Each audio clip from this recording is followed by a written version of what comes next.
Bonjour à tous, aujourd'hui une vidéo un petit peu spéciale, pas de sortie off-road de prévu. Je vais vous présenter la moto avec laquelle je fais du tout-terrain. Donc je vais pas rentrer dans les caractéristiques purement techniques qu'on peut retrouver sur internet, mais plutôt vous présenter les petites améliorations que je vais apporter ainsi que mon ressenti à son guidon. Donc pour commencer, c'est une Kawasaki Calix de 250 cm3 de 2016. C'est une moto qui est assez méconnue mais qui est surtout dans l'ombre de la renommée Honda CRF 250L, mais qui sont assez semblables au niveau caractéristiques techniques. Donc les différences entre la Honda et la Kawasaki, d'abord au niveau de la puissance, la Kawasaki a 22 chevaux à 7500 tours minute, alors que la Honda est à 25 chevaux, un petit peu plus haut dans les tours, à 8500 tours minute.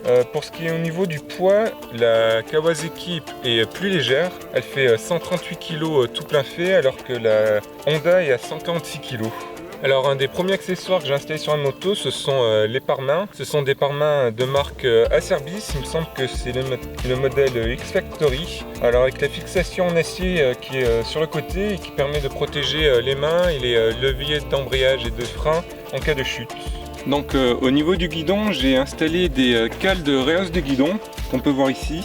Ça me permet d'être plus confortable sur la moto car je mesure 1,87 m et avant de mettre ces rehausses de guidon, j'étais souvent en position crapaud. Donc ça me permet d'avoir une position plus confortable sur les longs trajets. Au guidon, j'ai également installé un support de téléphone RAM mount qui me permet de pouvoir suivre le GPS quand je suis sur route et également les traces GPX sur Osmond quand je fais du off-road. Donc c'est assez pratique, il est solide et une fois que le téléphone est fixé dessus, il ne bouge pas. Hein. Donc le deuxième accessoire indispensable sur cette moto si vous voulez vous aventurer en dehors des routes, c'est bien sûr le sabot moteur. Donc moi j'ai installé le modèle Kawasaki qui est beaucoup plus protecteur et beaucoup plus enveloppant au niveau latéral que le sabot moteur d'origine. Donc comme vous pouvez le voir, le mien il est déjà bien vécu, il y a pas mal de pocs et de rayures. Mais au moins on peut dire qu'il a fait son office et qu'il a protégé la partie moteur. J'ai aussi remplacé mes cale-pieds d'origine par des cale-pieds beaucoup plus larges et avec beaucoup plus d'accroche, notamment avec tous les petits piquants d'aluminium présents dessus. Donc je les ai trouvés sur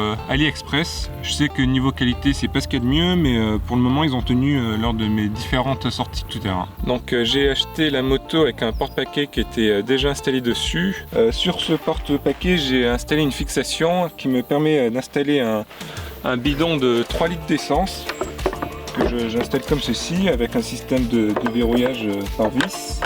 Et ce bidon me permet d'avoir une autonomie supplémentaire d'environ une centaine de kilomètres. Donc c'est assez confortable lors des longues sorties. Pour ce qui est de mon ressenti au niveau de cette moto, donc elle est agile et maniable. Ça c'est grâce à son faible poids de 140 kg. Sur les traces off-road, c'est assez appréciable parce qu'on n'est pas emporté par le poids de la moto lorsqu'une difficulté se présente. La faible puissance du moteur n'est pas trop handicapante parce que sur les pistes tout-terrain, le moteur est assez coupleux et il permet de reprendre assez bas dans les tours. Ça cogne pas en dessous des 3000 tours minute et ça reprend assez progressivement, donc on n'est pas surpris par l'accélération.